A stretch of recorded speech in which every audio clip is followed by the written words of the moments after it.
nggak jauh beda sama yang namanya judi offline kayak gitu ya Mas. Oke. Ya bedanya kalau judi offline itu kita bermain secara face to face nih. Oke. Ada Mas Langsung Sabda, ya, langsung. ada aku, kita main kayak gitu. Ada bandarnya. Kita mengandalkan trik lah kayak gitu Mas. Bedanya kalau judi online ini kita memakaikan perangkat yang namanya smartphone kita dan dialokasikan sama yang namanya internet gitu. Ditambah lagi sekarang kita tuh udah ada di namanya mobile banking, ada di dalam HP juga gitu Mas. Jadi gampang kita isi saldonya buat yang namanya deposit. Nah, anak-anak sekarang yang sedang terlilit yang namanya judi online itu tuh saldo itu dibilangnya depo Mas.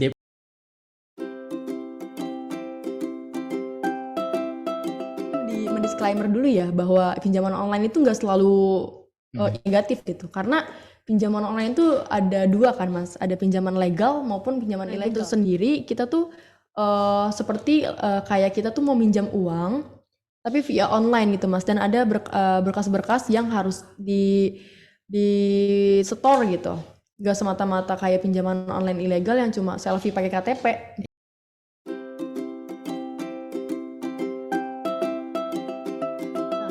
Kalau akibatnya itu sendiri ya Mas, yang pertama itu memperburuk kondisi finansial udah pasti ya Mas. Niatnya tadi apa?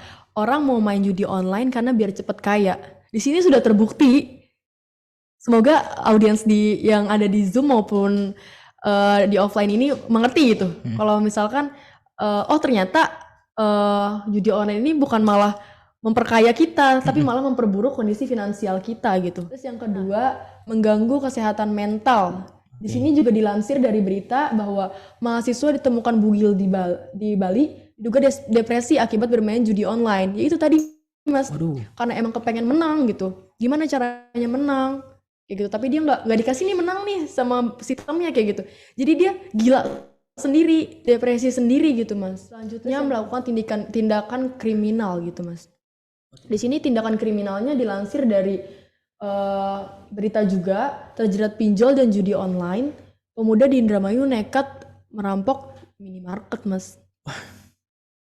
Udah kayaknya buat tindak kriminalnya itu udah kepacu banget nih adrenalinnya buat melakukan hal itu gitu loh Mas. Karena apa? Karena awalnya tadi dia udah kecanduan, berarti kalau kayak gini tuh udah kecanduan yang namanya judi online.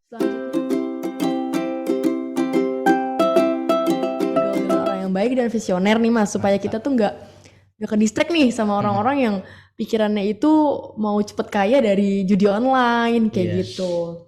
Nah yang kedua, membentuk pola pikir yang baik. Jadi pola pikirnya itu harus diubah nih sesuai sama budget kita. Kerja keras ini untuk kita semua juga, selalu bekerja keras dan semangat dalam mencari rezeki ya, khususnya rezeki yang halal kayak gitu Mas.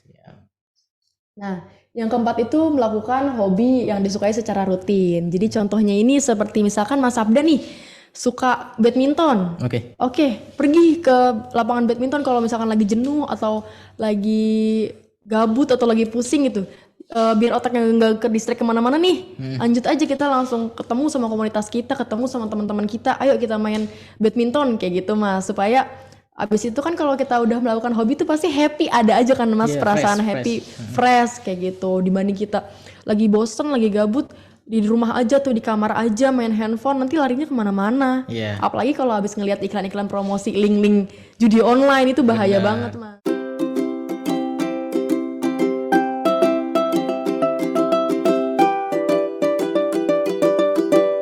Cara menghindarinya gitu, walaupun di masyarakat itu udah kayak lumrah gitu. Yang tadi kita tuh jangan mudah panasan, jangan mudah tergiur, jangan iri gitu kalau ngeliat orang tuh bisa menghasilkan uang 2 kali lipat karena judi online, dan itu tuh mungkin bisa 1 kali dalam hidupnya kayak gitu. Gak setiap hari kita main judi online terus bisa menang setiap hari. Itu nggak mungkin, itu tuh cuma pancingan kayak gitu. Makanya jalan satu-satunya supaya kita nggak mudah tergiur, ya udah itu. Mungkin kita ubah circle kita, ubah gaya hidup kita, biar kalau ditanemin di otak kita, mindset kita bahwa hal tersebut tuh seharusnya salah kayak gitu, nggak selamanya itu tuh benar kayak gitu Mas.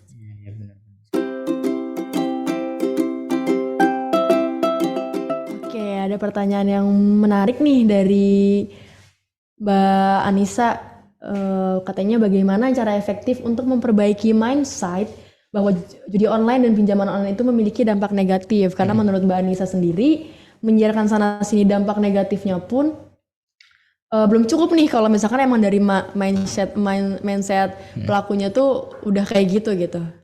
Nah, jawaban dari aku sendiri kalau misalkan mindset tuh emang susah gitu karena di mindset pelakunya itu udah terbentuk gitu Mas. Kalau misalkan judi online itu bisa memperkayanya dengan cepat kayak gitu. Nah, cara mengubah mindsetnya itu ada juga yang berhasil dengan cara dia tuh keluar dulu dari zonanya dia. Keluar dulu dari lingkarannya dia, circle-nya, dia ambil waktu tuh buat kayak me time kayak gitu, buat diri dia sendiri gitu, biar dijauhin dulu kayak kita ada virus nih Mas, kayak dulu ada COVID-19. Yes. Pasti kan kalau misalkan kita nggak mau tertular juga atau kita udah tertular nih, pasti kita juga tetap diisolasi kan sendiri-sendiri. Nah itu sama halnya kayak gitu, buat memperbaiki mindsetnya itu kita harus isolasi diri sendiri kayak gitu, jauhin dulu circle-nya kayak gitu, perbanyak dulu relasi yang baik-baiknya dulu, pokoknya isolasi diri supaya nanti mindsetnya itu terbentuk dari awal lagi kayak gitu, nggak yang udah terbentuk untuk pinjol kayak gitu Mas.